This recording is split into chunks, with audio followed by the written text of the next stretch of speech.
Welcome to the Non-Serious Report, a show that's been going for 30 years now, but this is the first time we've actually filmed it.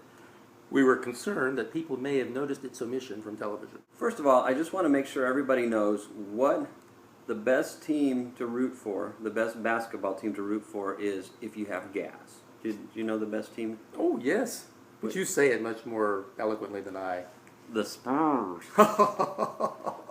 Now, I'm a big fan of the Spurs. Today is the day right after they lost the 2012. But everybody says they lost, but I think if they can win game 7, 8, and 9, they should be able to win the Western Conference still. You're going to have to make a place where they can play that because the NBA doesn't provide that, Ryan. Oh, okay. Well, I'll get right on that. But, you know, I don't really need to because the new NBA rules, the season, the new season starts like June 27th or something like that? Sure, Ryan. You have to be a little bit careful around Rusty. You can't tell him anything too funny because you might have to call an ambulance. I've had to call an ambulance 2 or 3 times when he can't stop laughing. Even things that aren't funny are funny to me sometimes. You know I'm a Spurs fan, but I'm also a 49ers fan, and I don't know what I'm going to do when they play each other. Can I ask you something before you go into that? Sure. I want to know, do you like other parts of cowboy outfits than just Spurs? Not particularly. Yeah, I mean, unless you're talking about bolo ties. We wanted to feature a few jokes now that we've made up over the years. Here's one of my all-time favorites, Ryan. Go ahead. What is the funniest city in Mexico for sheep? Baja? Well, you're supposed to say it like this. Baja! Did you hear about that new age Irish singer from New York? No. In Your Face? Which university should you attend if you don't like changing your underwear? Ooh, I don't know. Brown.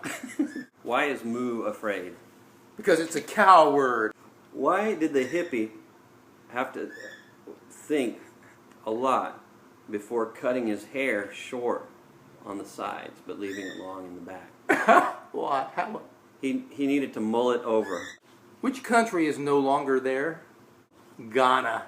Did you hear about the dog that was kicked out of Serbia and is never allowed to go back? I remember this. Yeah, apparently he slobbered on Milosevic. What is the best time to go pee-pee? When your bladder is full. No, in the wee hours. There's a lawsuit. Now, you may have read about it in the news. Dean Martin is suing NASA and Little Caesars. Oh, well. Apparently the moon hit his eye like a big pizza pie. Oh, yeah, and what did Dean Martin say when he saw an eel at the aquarium? That's amore. Why did the author of Madame Bovary flop with his rewrite of the Goldilocks story?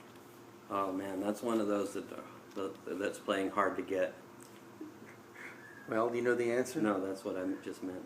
Oh, okay. Because the rewrite included flaw bears.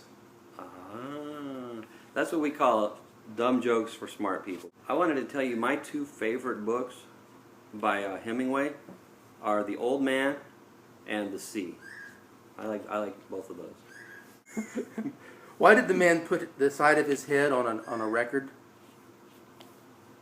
I don't know. He wanted to play it by ear. We wanted to let you know about a very funny book. This is called Don't You Believe It. It's a takeoff on Ripley's Believe It or Not. My favorite feature in here it's also featured on the cover, about the bear who becomes a member of a monastery, and she was adopted by a group of nuns, and rose to the rank of Mother Superior, and was later killed by poachers in the year 1549. Leonard Capillo, there's his picture right there, is ethnically 1/3 Irish, 1/3 Italian, and 1/3 Irish Italian. Whom did Mr. Hippie marry? Mississippi? That's right. And why couldn't Charles Dickens write poetry? Because he was Emily Dickens' son? He wasn't Emily Dickens' son. Oh, he wasn't. If he had been Emily Dickens' son, he could have written poetry.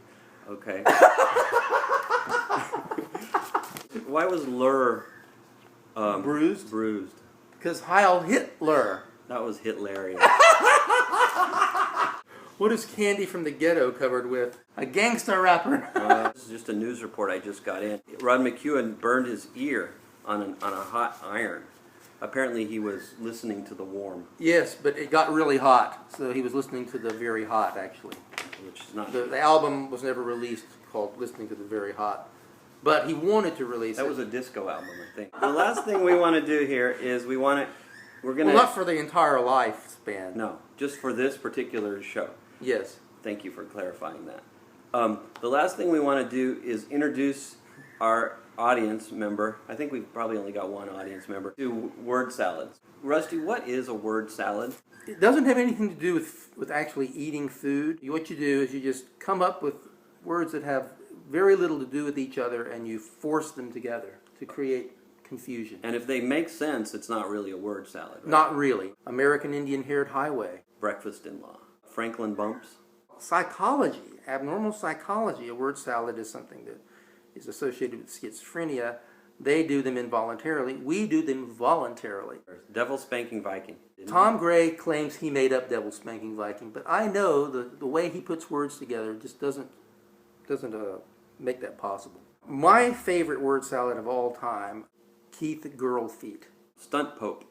Stunt Pope. Oh, can you imagine the protective gear a stunt pope must wear? Wait, that makes it make too much sense. Clown constipation? That's a good one as well. Unless you happen to be the clown. Thank you for welcoming us into your home. Yes, thank Or your you very workplace. much. I'm sorry if it took up too much of your valuable time, but you don't have to watch this ever again, and I'm sure you won't if you don't like it. If you do like it, please play it over and over and over and over and over. And if you think of good word salads, post them in the comments section. Yes, we will verbalize. We'll say them aloud for you. And we'll tell you if they're an all-time classic or... We'll review them with our expert staff. And what do you call it when you quickly adopt a child? Quickly? Very fast. Oh, man. The adoptler effect. Oh, and you can see the blue... There's distortion.